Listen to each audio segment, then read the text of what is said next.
আসসালামু আলাইকুম। সংবাদে আপনাদের সবাইকে স্বাগত জানাচ্ছি। আমি ফিরোজ তোহা। শুরুতেই আরবে কেবলস সংবাদ শিরোনাম। বাংলাদেশের সর্বশেষ গুরুত্বপূর্ণ আপডেট সংবাদে আপনাকে স্বাগত। শুরুতেই সংবাদ শিরোনাম, পরে বিস্তারিত। শুরুতেই জানাবো, ইজতেমাকে ঘিরে টঙ্গীতে তাবলিগ জামাতে দুই গ্রুপের মধ্যে ভয়ানক সংঘর্ষ, যান চলাচল বন্ধ। গাজীপুরে টঙ্গীতে তাবলিগ জামাতের জোর ইজতেমাকে কেন্দ্র করে দুই গ্রুপের মধ্যে উত্তেজনা এবং সংঘর্ষের ঘটনা ঘটেছে। এ সময় সাতপন্থীদের 4 জন আহত হয়েছে বলে জানা গেছে। আজ দুপুরে টঙ্গী ইজতেমার মাঠের বাহিরের স্টেশন রোড এলাকায় এই সংঘর্ষের খবর পাওয়া যায়। এ সময় পুরো এলাকায় যান চলাচল বন্ধ হয়ে যায়। পুরো ঢাকার পরিস্থিতি থমথমে অবস্থা বিরাজ করে। এরপর জানাবো, ফরিদপুরে আওয়ামী লীগ বিএনপির দফায় দফায় সংঘর্ষ, আহত 10।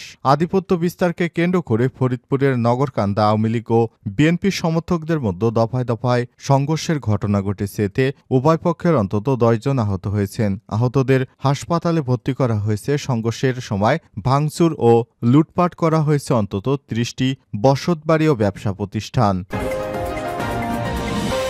এদিকে রাজশাহীতে সাবেক এমপির পিজন ভ্যানে হামলা। রাজশাহী 3 পবা মোহনপুর আসনের সাবেক সংসদ সদস্য মোহাম্মদ আসাদুজ্জামান আসাদকে আদালতে তোলার সময় আদালত চত্বরে পিজন ভ্যানে তাকে লক্ষ্য করে ডিম নিক্ষেপের ঘটনা ঘটেছে। এ সময় উত্তেজিত জনতা পিজন ভ্যান লক্ষ্য করে ইটপাটকেল নিক্ষেপ করে। এক পর্যায়ে কিছু লোকজন আসাদকে হামলার উদ্দেশ্যে পিজন ভ্যানের উপরে উঠে যায়। এবারে জানাবো, ঝালকাঠিতে নিষিদ্ধ ঘোষিত ছাত্রলীগ নেতা গ্রেপ্তার। ঝালকাঠির নলছিটি উপজেলা ছাত্রলীগের সাবেক সভাপতি ওয়াসিম হাওলাদারকে গ্রেপ্তার করেছে পুলিশ। গ্রেপ্তারকৃত ওয়াসিম হাওলাদার পৌরসভার পূর্ব মালিপুর এলাকার হানিফ হাওলাদারের ছেলে। বৃহস্পতিবার 12 ডিসেম্বর দুপুরে পুলিশ বাড়ির সামনে থেকে তাকে গ্রেপ্তার করা হয়। এদিকে অপহরণ এবং ধর্ষণের সহযোগিতা, সাবেক ভূমিমন্ত্রী নারায়ণ চন্দ্র রিমান্ডে। খুলনায় অপহরণ ও ধর্ষণের সহযোগিতার মামলায় সাবেক ভূমিমন্ত্রী নারায়ণ চন্দ্রের একদিনের রিমান্ড মঞ্জুর করেছে আদালত। বৃহস্পতিবার 12 ডিসেম্বর খুলনার মেট্রোপলিটন ম্যাজিস্ট্রেট আদালত 1-এর বিচারক রাকিবুল ইসলাম এসব রিমান্ড মঞ্জুর করেছেন। এবং সর্বশেষ জানাবো, প্রত্যেক বাংলাদেশিকে সামরিক প্রশিক্ষণ দেব বললেন মেজর হাফিজ। প্রত্যেক বাংলাদেশি নাগরিককে সামরিক প্রশিক্ষণ দিয়ে যুদ্ধের জন্য প্রস্তুত করা হবে বলে মন্তব্য করেছেন বিএনপির স্থায়ী কমিটির সদস্য মেজর অবসরপ্রাপ্ত হাফিজউদ্দিন আহমেদ বীর বিক্রম।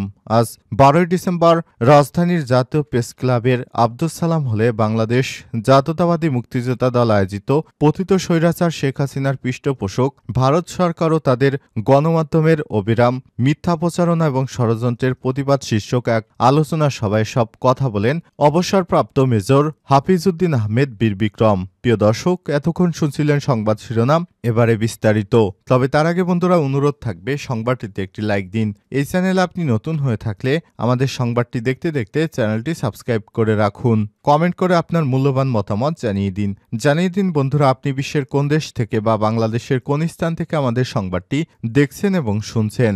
এবারে বিস্তারিত। ইজতেমাকে ঘিরে টঙ্গীতে তাবলিগ জামাতের দুই গ্রুপের সংঘর্ষ, যান চলাচল বন্ধ। গাজীপুরে টঙ্গীতে তাবলিগ জামাতের জোর ইজতেমাকে কেন্দ্র করে দুই গ্রুপের মাঝে উত্তেজনা ও সংঘর্ষের ঘটনা ঘটেছে। এই সময় সাতপন্থীদের 4 জন আহত হয়েছে বলে জানা গেছে। বৃহস্পতিবার 12 ডিসেম্বর দুপুরে টঙ্গী ইজতেমার মাঠের বাহিরে স্টেশন রোড এলাকায় সংঘর্ষের ঘটনা ঘটেছে। নিজামুদ্দিন মার্কাজ সাতপন্থী অনুসারীরা জানায়, আগামী 20 ডিসেম্বর জোর ইজতেমার বিষয়ে প্রশাসনের আমন্ত্রণে তারা এখানে আসেন। সেখানে তারা বাধার সম্মুখীন হন। তারা আরও জানায়, সুরায় নেজাম জুবায়েরপন্থী টঙ্গীতে 5 দিনের জোর ইজতেমা করলেও আমাদের সেটা করতে দেয়া হয়নি। আমরা জোর ইজতেমা করার জন্য ময়দানে প্রবেশ করতে চাইলে আমাদেরকে তারা বাধা দেয় এবং হামলা চালায়। এদিকে একই দাবিতে গাজীপুর মেট্রোপলিটন পুলিশ হেডকোয়ার্টারের সামনে চৌরাস্তা জয়দেবপুর সড়ক অবরোধ করে জুবায়ের অনুসারীরা। পরে পুলিশ ও সেনাবাহিনীর সদস্যরা তাদের সঙ্গে কথা বলে তাদের সরিয়ে দিলে 1 ঘণ্টা পর যান চলাচল স্বাভাবিক হয়েছে। ফরিদপুরে আওয়ামী লীগ বিএনপির দফায় দফায় সংঘর্ষ, আহত 10। আধিপত্য বিস্তারকে কেন্দ্র করে ফরিদপুরের নগরকান্দায় আওয়ামী লীগ বিএনপির সমর্থকদের মধ্যে দফায় দফায় সংঘর্ষের ঘটনা ঘটেছে। এতে উভয় পক্ষের অন্তত 10 জন আহত হয়েছে। আহতদের হাসপাতালে ভর্তি করা হয়েছে। সংঘর্ষের সময় ভাঙচুর ও লুটপাট করা হয়েছে অন্তত 30টি বসতবাড়ি ও ব্যবসা প্রতিষ্ঠান।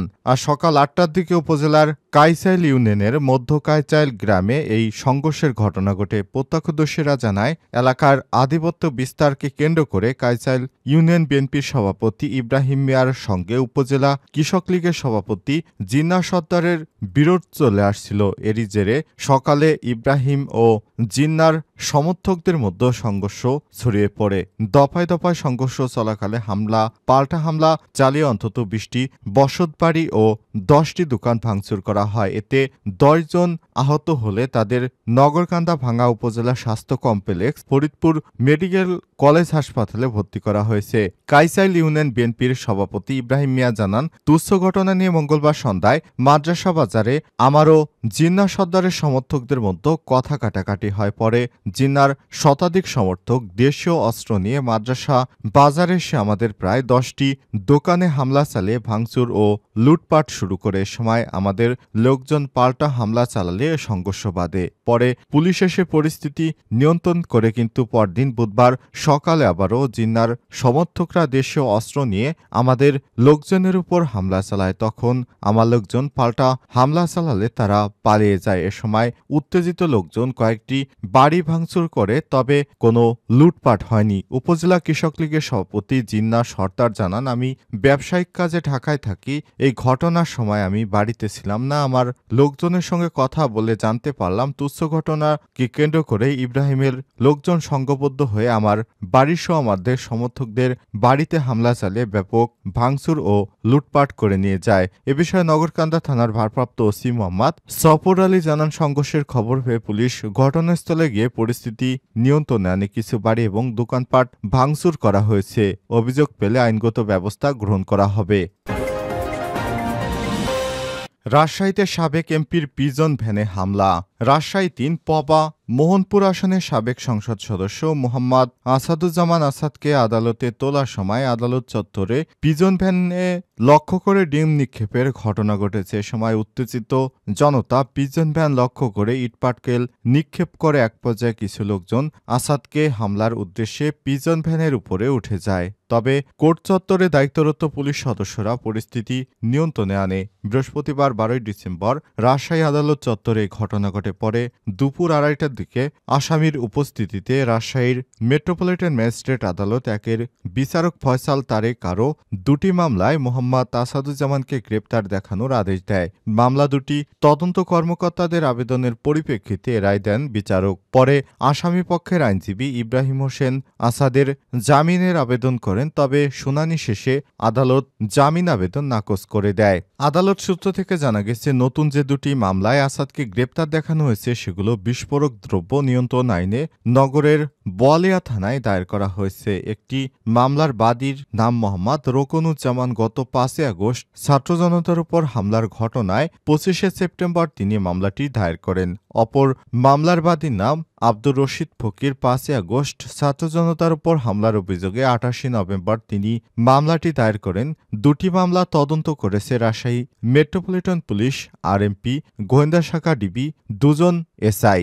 রাজশাহী মহানগরের অতিরিক্ত পুলিশ উপকমিশনার মিডিয়া সাবিনা ইয়াসমিন বলেন, বোয়ালিয়া থানায় সাবেক এমপি আসাদের বিরুদ্ধে বিস্ফোরক সহ 2টি মামলা রয়েছে। এই 2টি মামলায় তাকে গ্রেপ্তার দেখানো হয়েছে। পরে তাকে কোর্টে নিয়ে যাওয়া হয় এবং আদালতের প্রসিকিউশন করার সময় পিজন ভ্যানে উত্তেজিত জনতা আক্রমণ করার চেষ্টা করে। তবে আমাদের সেখানে পর্যাপ্ত পরিমাণ পুলিশ ফোর্স ছিল, কোনো সমস্যা হয়নি। পরে তাকে সেখান থেকে জেল হাজতে পাঠানো হয়েছে। প্রত্যেক বাংলাদেশিকে সামরিক প্রশিক্ষণ দেব আমরা ক্ষমতায় গেলে, বললেন মেজর হাফিজ।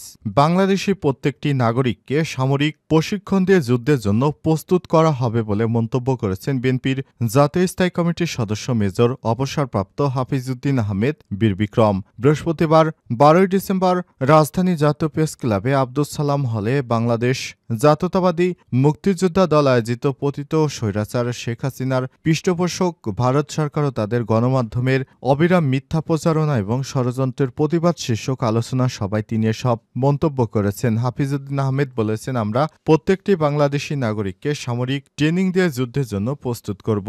প্রত্যেকটি ছাত্র যেন রাইফেল চালাতে জানে, সামান্য ফিল্ড ক্রাফট মিলিটারি ট্রেনিং আমরা তাদের দিব, যাতে করে কেউ যেন আমাদের দিকে রক্তচক্ষু নিয়ে না তাকাতে পারে। আমরা যুদ্ধ করে জয়ী হয়েছি, চিরকাল জয়ী হবে বাংলাদেশ। এ সময় তিনি আরো বলেন, আমাদের জাতির বিরুদ্ধে আগ্রাসন চালাতে গেলে বারবার তাদের চিন্তা করতে হবে, যত বড় শক্তি হোক বাংলাদেশকে পদানত করতে পারবে না। জুলাই আগস্ট বিপ্লবের ফলে নতুন এক বাংলাদেশ আমরা পেয়েছি, নতুন এক বাংলাদেশ আমরা সৃষ্টি করব, যেখানে কোনো বৈষম্য থাকবে না, যেখানে স্বাধীনতা সার্বভৌমত্ব নিয়ে কেউ কোনো কটাক্ষ করবে না। এ সময় বিএনপির চেয়ারপারসনের উপদেষ্টা অ্যাডভোকেট সৈয়দ মোয়াজ্জেম হোসেন আলাল বলেছেন, 1971 সালে 16 ডিসেম্বরের পরে অনেক মুক্তিযোদ্ধা তৈরি হয়েছে দেশে, যেমন 5 আগস্টের পর অনেক জাতীয়তাবাদীর সৈনিক তৈরি হয়েছে। দুঃখজনক হলেও যে 1971 সালে অনেকেই মুক্তিযুদ্ধ না করেও রাজাকারের সঙ্গে ছবি তুলে পরবর্তীকালে মুক্তিযোদ্ধা হিসেবে নাম লিখিয়েছে।